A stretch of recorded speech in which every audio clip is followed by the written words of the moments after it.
Hello friends, welcome back to our channel. आज हम class 9 का लास्ट चैप्टर करने जा रहे हैं। इससे पहले हम लोगों ने अपनी यूनिट कवर करी थी, उसका नाम था एटम्स एंड मॉलिक्यूल्स।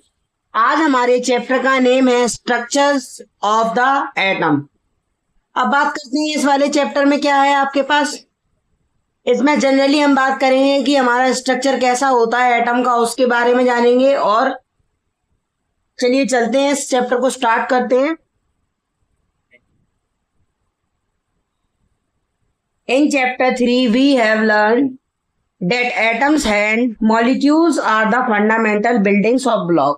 यानी हमने चैप्टर 3 में ये याद करा था या पढ़ा था कि जो हमारे मॉलिक्यूल्स होते हैं वो एक फंडामेंटल बिल्डिंग के ब्लॉक की तरीके से होते हैं। जैसे कि आपने अपने घर में दीवार बनाई, ये आपका वॉल का इंटीरियर होता है सबसे पहले। फिर आप इसमें क्या लगाते हैं, ब्रिक्स। ये ब्रिक्स है हमारी, ये सब ईंटें हैं। यानी ये आपका जो ये मैंने यहाँ बनाया है ये आपका हो गया ब्लॉक्स ऑफ मैटर।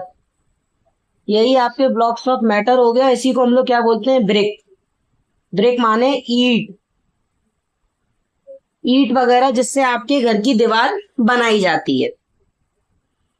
जैसे आपकी एक एक ईंट जुड़ती चली जाती है उसी तरीके से आपकी दीवार बनती चली जाती है। आगे बात करते हैं। The existence of different kind of matter is due to different atoms constituting them. यानी इस धरती में जो हमारा एग्जिस्टेंस है डिफरेंट काइंड ऑफ के मैटर्स का, यानी अलग अलग प्रकार के मैटर्स का जो हमारा धरती में अस्तित्व है वो किस तरीके से है। यानी हर मैटर का अलग नेचर होता है, हर किसी का फंक्शन अलग होता है। क्योंकि ऐसा इसीलिए पाया जाता है क्योंकि हर मैटर के पास अपने कुछ अलग और अनोखे तरीके के फीचर्स होते हैं जो उसमें पहले से ही मौजूद होते हैं। नाउ द क्वेश्चन अराइज, यानी अब आपके दिमाग में क्वेश्चन आ रहा है, पूछा गया है आप लोगों से, What makes the atoms of one element different from the atom of another element? यानी ऐसी क्या चीज है जो एक एटम के एलिमेंट को दूसरे एटम के एलिमेंट से अलग दर्शाती है। अब बात करते हैं, इसमें आपकी बताया जा रहा है आंसर में, are atoms really individual as proposed by Dalton. यानी इन्होंने ये बताया था कि जो एटम्स होते हैं वो इंडिविजुअल होते हैं असलियत में, हर एटम अलग अलग होता है। ये सबसे पहले किसने बताया था, एक साइंटिस्ट थे जिनका नाम था डाल्टन। और are there smaller constituents inside the atom. यानी ये काफी ज्यादा छोटे होते हैं किसके अंदर, एटम के अंदर, जो ये छोटे छोटे पार्टिकल्स के बारे में इन्होंने बताया। We shall found out the answers to this question in the chapter. यानी आपको इस पूरे चैप्टर में आपके जो भी ये सवाल स्टार्टिंग में पूछे जा रहे हैं उसके आंसर इसी चैप्टर में मिलेंगे। जैसे जैसे आप आगे बढ़ते जाएंगे आपको आपके आंसर्स मिलते रहेंगे। अब बात करते हैं, इसमें आगे बताया जा रहा है, we will learn about subatomic particles and the various models that have been proposed to explain how these particles are arranged within the atom। अब बात करी जा रही है कि हम इसमें ये पढ़ेंगे जो आपके सब एटॉमिक होते हैं एटम्स में, उनके जो पार्टिकल्स हैं वो कैसे एक दूसरे से अलग अलग मॉडल के होते हैं और उनके पास क्या क्या चीजें ऐसी होती हैं जो उन्हें एक दूसरे से अलग बनाती हैं और कैसे उसमें एटम्स का अरेंजमेंट होता है पार्टिकल्स में। A major challenge before the scientists at the end of the 19th century was to reveal the structure of the atom as well as explain its important properties। यानी आपके पास सबसे बड़ा चुनौती वाली चीज थी पहले जो साइंटिस्ट के पास ये जानने के बारे में कि जो मतलब जो हमारी 19th सेंचुरी का धीरे धीरे जब अंत होने आ रहा था तब साइंटिस्टों ने ये पता लगाया कि जो एटम्स वगैरह होते हैं इनकी असलियत जानने में इन्हें काफी ज्यादा समय लगा और ये इनके लिए सबसे ज्यादा बड़ी चुनौती थी कि कैसे ये पता कर सकें कि ये एलिमेंट का क्या सच है, क्या इनका स्ट्रक्चर होता है। पर इन्होंने इसका स्ट्रक्चर भी पता कर लिया और इन्होंने काफी अच्छी तरीके से उसकी सारी प्रॉपर्टीज को बताया, क्या क्या उसकी महत्वपूर्ण प्रॉपर्टीज हैं। अब बात करते हैं the elucidation of the structure. The elucidation structure of atoms is based on a series of experiment. यानी इन्होंने जो ये बताई थी थ्योरी, वो उन्होंने किसके बेसिस पे बताई थी? अपने स्ट्रक्चर्स ऑफ एटम के एक्सपेरिमेंट की सीरीज पे। यानी इन्होंने हर एटम को सेपरेट सेपरेट लेके एक्सपेरिमेंट करा था। आगे बात करते हैं, one of the first indications that atoms are not individual. यानी पहला ऐसी चीज आई जिससे हमें ये पता चला कि जो हमारे एटम्स होते हैं वो इंडिविजुअल नहीं होते हैं। इसके बारे में बात करते हैं, comes from studying static electricity and the condition under which electricity is conducted by different substance। यानी ये आपको कब पता चले? जब आपने पढ़ाई करी स्टैटिक इलेक्ट्रिसिटी के बारे में। स्टैटिक का मतलब होता है constant. Static is equals to constant. यानी आपकी कांस्टेंट इलेक्ट्रिसिटी आ रही है किसी भी ऑब्जेक्ट में लगातार, और वहां पे कंडक्टिंग नेचर प्रोड्यूस हो रहा है, तो उसी से ही आपके अलग अलग डिफरेंट टाइप ऑफ सब्सटेंस के बारे में पता चलता है। स्टैटिक इलेक्ट्रिसिटी का मतलब, स्टैटिक माने कांस्टेंट, यानी एक ही स्पीड से आपकी इलेक्ट्रिसिटी लगातार एक ही ऑब्जेक्ट में फ्लो हो रही है, उसको आप लोग कहेंगे यहाँ पे क्या? Static electricity. बात करते हैं अब, हमारा सबसे पहला पॉइंट है इसमें, चार्ज पार्टिकल इन मैटर। यानी ये चार्ज पार्टिकल क्या होते हैं एक मैटर में? For understanding the nature of charge particle in matter let us carry out the following activities. यानी हम लोगों को ये पता करना है कि किसी भी एटम में या मैटर में चार्ज पार्टिकल्स हैं, तो हम लोग क्या करेंगे? सबसे पहले कॉम लेंगे, सूखा कंघा लेना है हमको, और उसे रब करना है अपने हेयर्स पे, या फिर देखना है वो अट्रैक्शन दिखाने लगेंगे पेपर्स के लिए। Rub a glass rod with a silk cloth and bring the rod near an inflated balloon, observe what happens. इसके बारे में आगे बताया जा रहा है कि from this activities can be conclude that on rubbing two objects together they become electricity charged। यानी इस एक्टिविटी में ये बताया जा रहा है कि जब हम किसी रबड़ के दो ऑब्जेक्ट को एक साथ रब करेंगे तो वहां पर आपकी एक इलेक्ट्रिसिटी प्रोड्यूस हो जाएगी। ये क्वेश्चन पूछा है कि आपकी इलेक्ट्रिसिटी के चार्ज बनेगा तो उसका क्या होगा, उसके बारे में ये क्वेश्चन पूछा गया है। Where does this charge come from, यानी ये चार्ज आया कहां से? This question can be answered by knowing that an atom is divisible and consist of charge particle.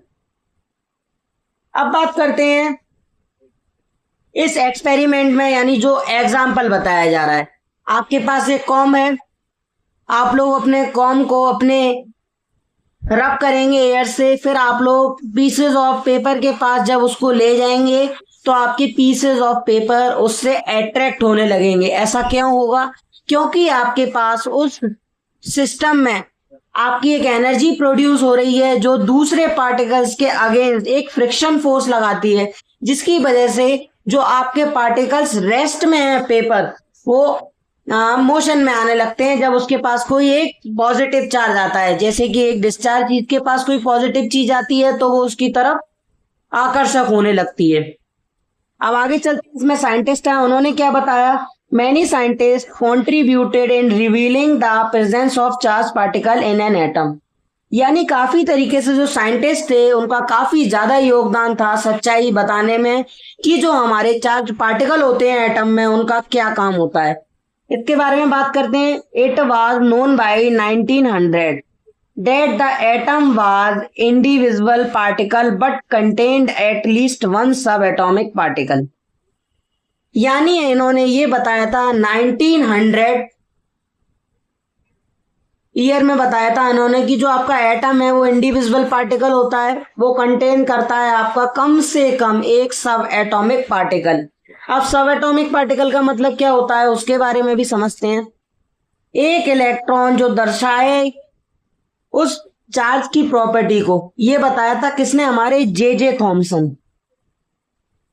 Even before the electron was identified, E. Goldstein in 1886 discovered the presence of new radiation in a gas discharge and called the canal rays. अब बात करते हैं, इन्होंने तो ये बता दिया था कि जो सब एटॉमिक पार्टिकल होते हैं इलेक्ट्रॉन आइडेंटिफाई करते हैं, ये जे थॉमसन ने बताया था। पर इनसे पहले बताया था कि जो इलेक्ट्रॉन होता है वो आइडेंटिफाई होता है, एक साइंटिस्ट थे जिनका नाम था ई गोल्डस्टीन। इन्होंने 1886 ईयर में ये बताया था, डिस्कवरी करी थी कि हमारी जो नई रेडिएशन बनती है किसी गैस डिस्चार्ज की प्रेजेंस में, तो उसको आप लोग क्या बोलते हैं, कैनल रेज। कैनल रेज यहाँ पे साफ साफ लिखा है बुक में, आप लोग उसे बोलते हैं कैनल रेज। अब इन रेस का क्या काम है इसके बारे में जान लेते हैं। This rays were positively charged radiation which ultimately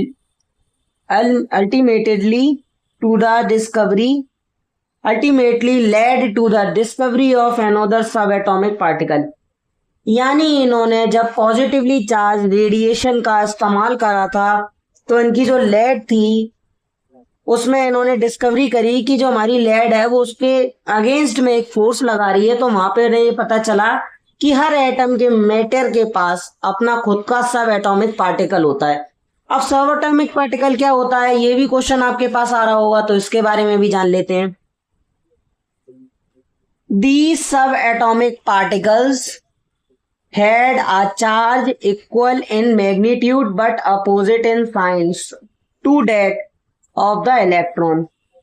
यानी जो आपका सब एटॉमिक पार्टिकल होता है उसके पास चार्ज होता है, वो बराबर होता है मैग्नीट्यूड के, पर इन दोनों में आपस में कुछ विपरीत चीजें होती हैं, यानी इन दोनों के साइन अलग अलग होंगे। जाहिर सी बात है, एक पॉजिटिव है दूसरा नेगेटिव है, इसीलिए ये एक दूसरे की तुलना में हमेशा अपोजिट होते हैं इलेक्ट्रॉन के sign.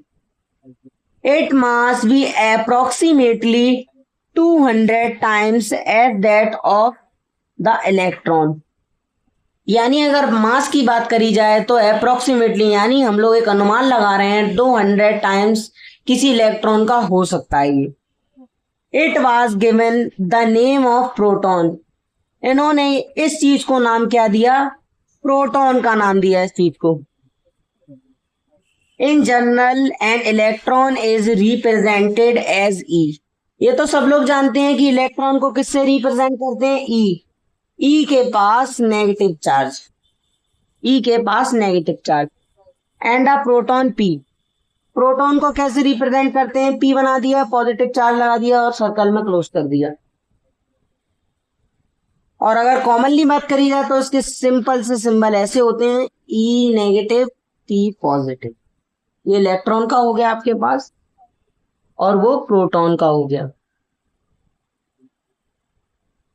The mass of proton is taken as 1 unit and its charge as +1। यानी जो आपका मास होता है प्रोटॉन का वो आपका एक यूनिट पे लगता है और उसमें एक +1 चार्ज की यूनिट होती है। The mass of an electron is considered to be negligible and its charge is -1। यानी ये पूरी तरीके से नेग्लिजिबल है और इसका चार्ज कौन सा माना जाता है, -1 का।